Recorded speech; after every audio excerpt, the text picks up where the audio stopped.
So where do you get your story ideas then? I mean, how does it come to you? Well, I guess I have what I would call, there's a couple of situations. There's one that I call the kernel.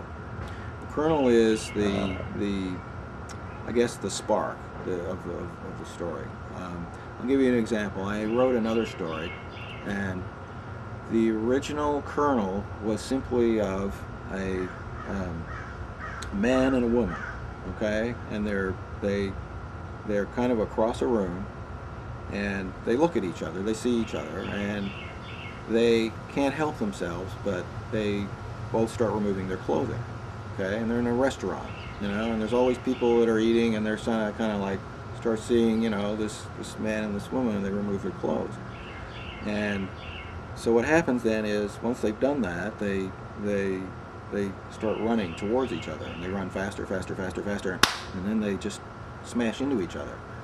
And what happens is there's just an explosion, okay, and of course there's some people who are killed, and the tables are thrown back, and what happens is when someone looks over, there's a different person there. These two people are been fused into one person, okay? It's now one person, okay? And that was what I call the kernel. Yeah. And I built the entire story around that vision, that idea, So there was that story, and then typically I guess other ideas are kind of, I guess, just sort of you have a fantasy. We all daydream about something All the time. And we may take something that just kind of is interesting to us, and I know when we had talked last night, I had said that you start with something, you have like a just kind of a general fantasy about something, and it interests you. It's not like you're thinking in your mind, what am I going to create that you're going to like? It's what am I going to create that I'm going to like? And so you think of something that's interesting, and it interests you, and so you think about it, and you play it kind of over and over and over. And what happens is you do it enough times that you start to distill it into something else, and you add to it, and it changes, and so there's this constant movement in your mind of the idea, and it just kind of grows on its own. It's not like you're really putting a lot of energy into it. It just No, it's exactly how it is. I mean, I'm a novelist, and I always say that in the back of my mind, on the back burner, there's always a novel, and it's almost writing itself. No matter what I'm doing, it's always there in my mind. And then when I sit down, I'm anxious to get to this story that is sort of already happening inside of me, but it's always there. I call it just cooking, all that, and it can be over years, that it's cooking before I even get the time to sit down and write the story. Right. But it's there because a kernel or something has happened that I find fascinating. Yeah. And then the story starts just all by itself, right? Yeah, it just happens. I think people think that that's weird or something, that, well, no, you have to very consciously write out your story, or some people outline a story or do something like that. None of that makes sense to me because I don't do it that way. I can't outline it or something like that. And I'm not planning how it will be. It's just sort of cooking all the time. Yeah. And again, it was, talking about the kernel, what I recall, if I remember, because, I conceived of the Battle for Tomorrow a long time ago. And I think, the kernel was these egress were basically it was the big fight scene. It's like, so you've got these creatures, kangaroo-like, and you just see them sort of jumping across the field towards the city, and that was the kernel.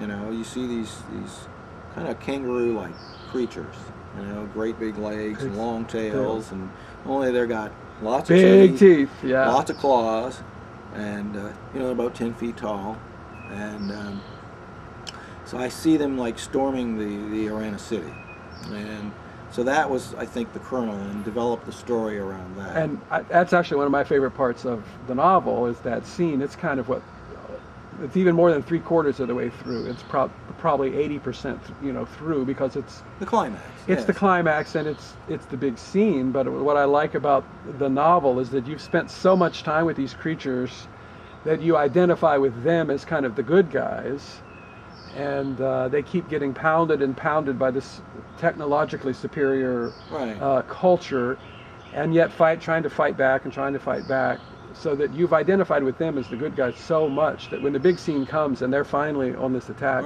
it feels so good, that okay, finally now the bad guys are going to get theirs, or something like that. Yeah, I mean, I think it's not like a newly conceived idea. One of the things I think of is like The Mission. With Robert De Niro, Jeremy Irons. It was like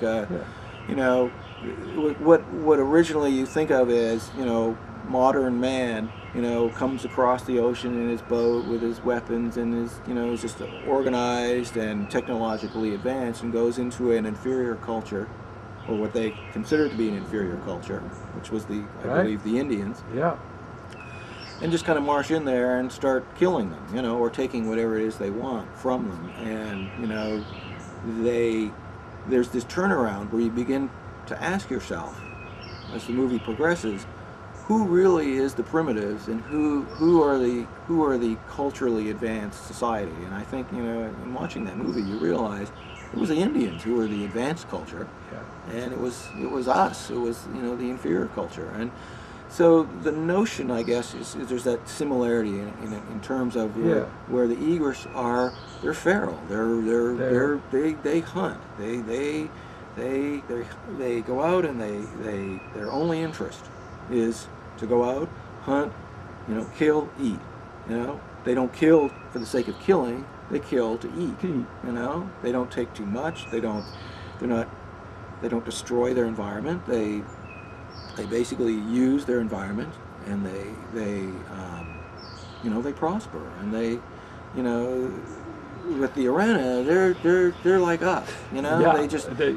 They go in. They have this very, very advanced technology. They've ruined their own planet, and now they come to take this one because there's nothing left of their own world. So now they're going to take this, and of course they refuse to believe that these egrets are intelligent. Okay, and so the egrets are, they talk, they communicate, but they begin to see more and more of the Arana, coming into their world and taking and destroying, and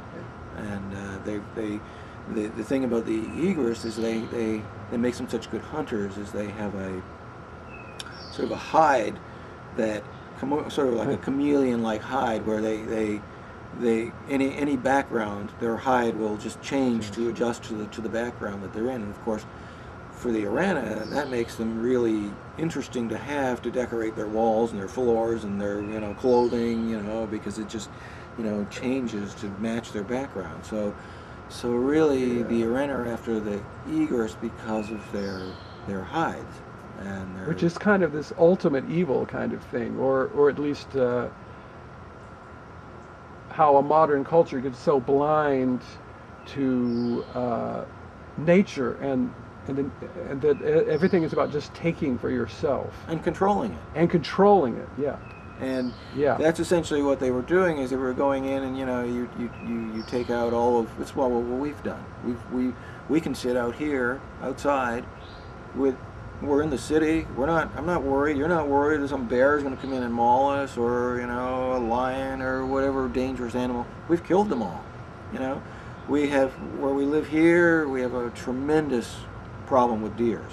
Okay, we have a huge deer population here. I mean, in fact, my friend's neighbor would go to work every morning on a motorcycle, and he went out one morning. This was maybe 6 months ago. And just normally going to work on his motorcycle, a deer happened to be out on the road. He hit the deer and it killed him. He's dead because of a deer.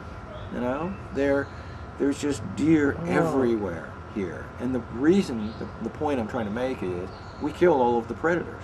Yeah. So we took that balance, And if we're getting back to talking about the males and the females, you know, like for the Irana culture, in sort of my mind is where you have balance, you have control. Okay, you look at the egress. The egress were balanced, males and females. It didn't make any difference to them, you know, who the leader was. Okay, they didn't care. That's another very important aspect of the book, that the egress trods can have a male leader, female leader, and they both have respect. It's just about whoever earns the leadership has the respect, and there was whether they're male or female. Right. Or with them, there was absolutely no distinction at all. You know, about, you know, who's the leader, you know, who's more powerful. It's this balance. It's this balance between males and females. And where we are in our world is we are out of balance. We are taking, you know, we have males and females, but let's face it, in most parts of the world, and even still here, we have this notion that women are down here and men are up here, you know. And in other countries, well, women are way down here and men are way up here. So you have this notion of things being out of balance. And where you have one group is in control of another group, they kind of are the bullies, and they're kind of doing what they want. So you look at, you know, what's going on with the environment, what's going on with war. You know, it's like the men are just kind of doing whatever the hell they want, and, you know, the women, you know, if we could bring them up and get them, you know, to the same level, we get men and women balanced, we would take what they could bring to us, and we would balance out all of the problems that we have in this world, I think, you know, in essence. So what I did with the Irana was I simply said, okay, we're going to make the females, they're going to be the powerful, they're going to, you know, they're out of balance, where you've got, you know, the males are down here, the females are up here, and they're just kind of destroying everything. And, you know, they have war, they just, you know, the environment, and that they're not taking, you know, the other side, you know, they're not using it, and they're not balancing themselves out, where with the egress there was that notion of equality. And so, you know, the world was you know, in control. It was under control, and things weren't out of kilter.